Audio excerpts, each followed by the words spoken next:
Setelah Luo Peng dengan heran bertanya-tanya tentang alasan dari Kaisar Abadi ingin menemuinya.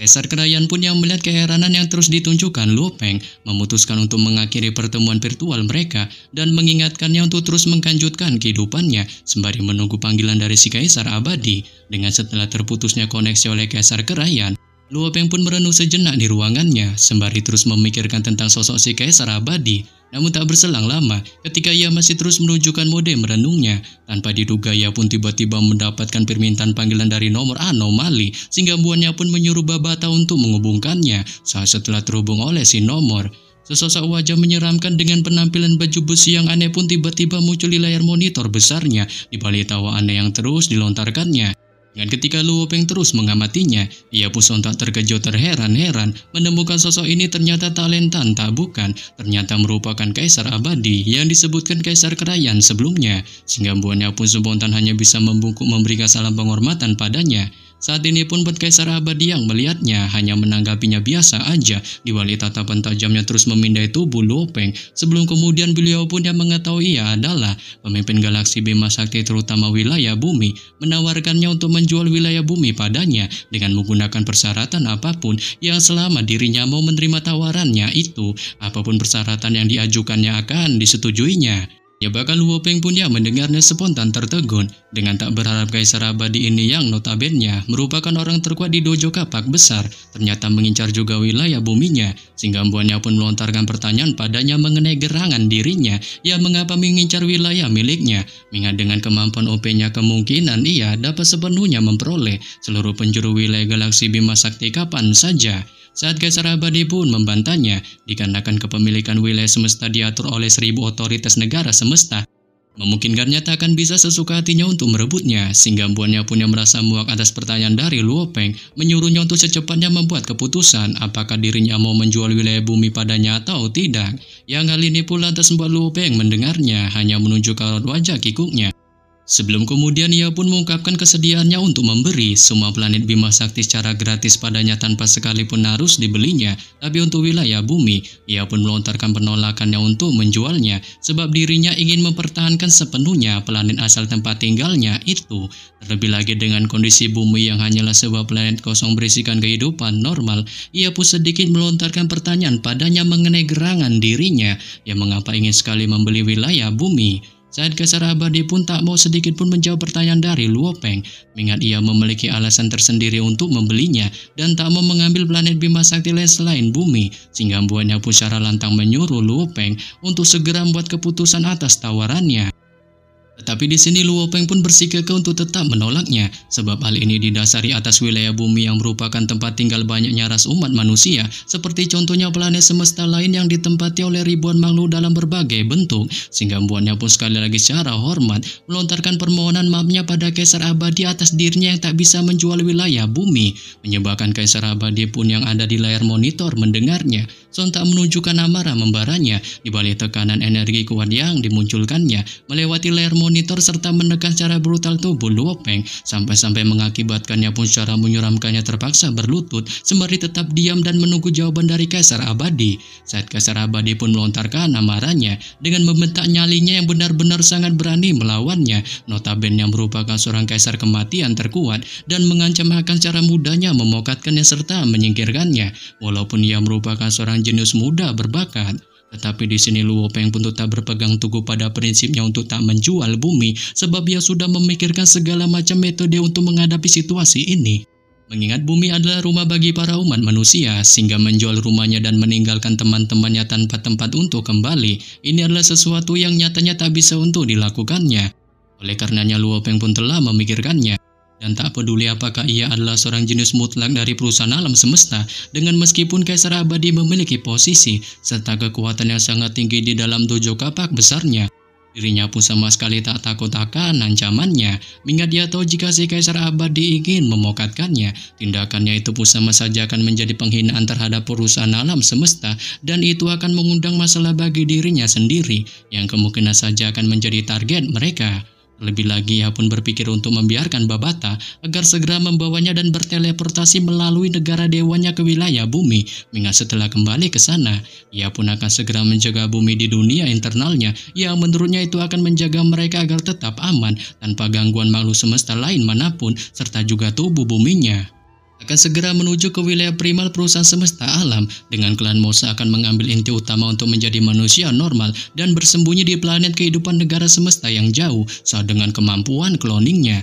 Ia pun memanfaatkan kesempatan itu untuk tak ditemukan dengan bersembunyi di planet-planet yang sebagian besar hanya tingkat binatang, sehingga ketika hal itu sampai terjadi dan Kaisar Abadi ingin memokatkannya, ia pun harus menuju ke wilayah perusahaan semesta alam dan memanfaatkan anggota terkuat mereka untuk menghadapi amukan Kaisar Abadi. Dengan jika situasi seperti itu sampai terjadi dan perusahaan semesta alam tak bisa untuk melindunginya,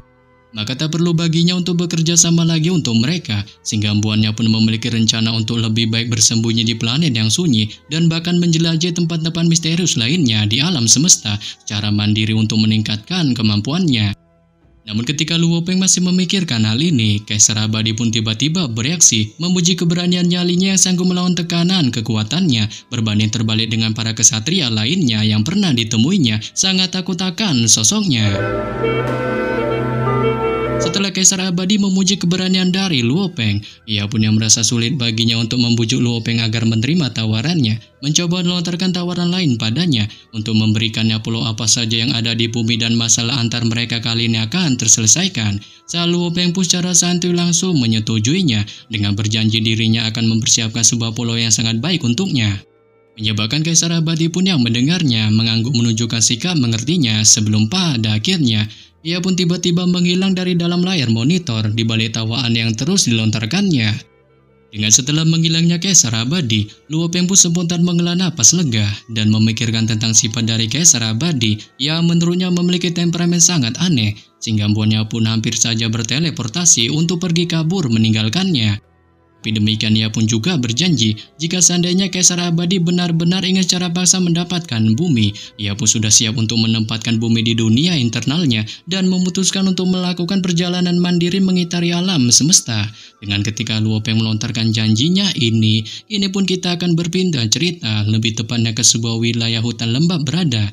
Yang mana pada saat ini, sekelompok prajurit tempur kuat pun tiba-tiba muncul di sana, dengan ternyata kelompok itu dipimpin oleh seorang kesatria kuat yang tak lain dan tak bukan adalah Kaisar Yanju. Sebelum kemudian salah satu anggotanya pun tiba-tiba bereaksi, menanyakan padanya mengenai gerangan perintah apa yang harus mereka lakukan selama menjelajahi wilayah bumi. Saat Kaisar Yanju pun memberitahukan bahwa misi mereka kali ini haruslah membeli bumi secara mudah tanpa metode yang rumit, sehingga embuannya pun memerintahkan para anggotanya menemukan berbagai cara agar menarik minat Luo Peng untuk bertemu dengannya secara langsung. Terlebih lagi yang mengetahui Luo Peng nyatanya masih tak tahu tentang keistimewaan dari bumi berdasarkan pengamatan ayahnya dan juga para kaisar alam semesta lain yang pernah berjumpa dengannya. Membuatnya pun menyarankan para anggotanya jika nantinya bertemu dengan Luo Peng agar menunjukkan mode hasutannya dengan mengagung-agungkan galaksi Bima Sakti lain supaya ia tak tahu tentang keistimewaan yang ada di dalam bumi, sehingga dengan cara ini kemungkinan besar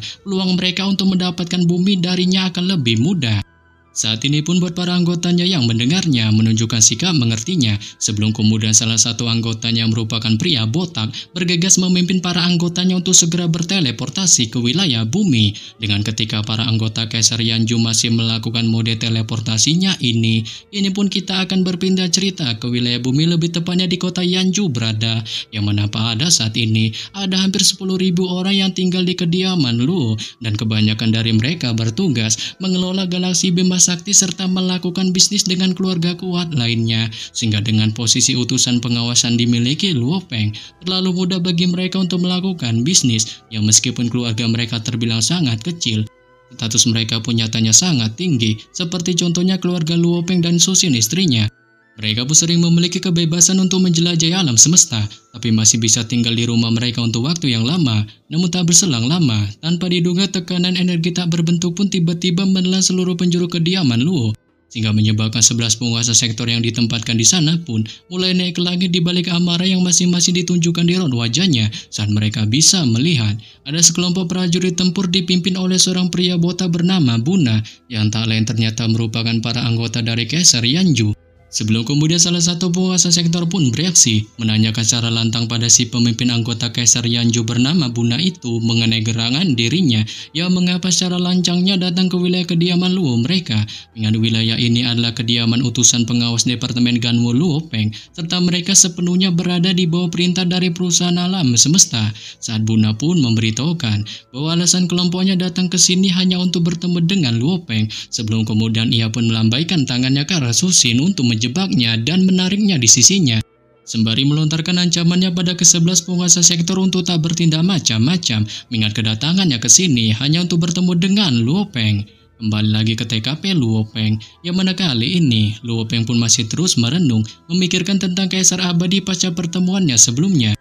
Namun tak berselang lama, Babata pun tiba-tiba berteriak, memberitahukannya sejumlah permintaan panggilan dari keluarga Luo-nya di layar monitor. Saat ini pembuat Luo Peng yang mendengarnya segera melihat ke arah layar monitor, menemukan itu berisikan panggilan dari keluarganya terutama anaknya, yang menyuruhnya untuk pulang ke wilayah kediaman Luo, dikarenakan itu didasari atas Susin yang telah disandra oleh kelompok Buna, sehingga membuat Luo Peng pun yang mengetahuinya dan merasa tak terima melihat keluarganya disandra, segera memerintahkan Babata untuk bergegas memimpin perjalanan kembali ke bumi.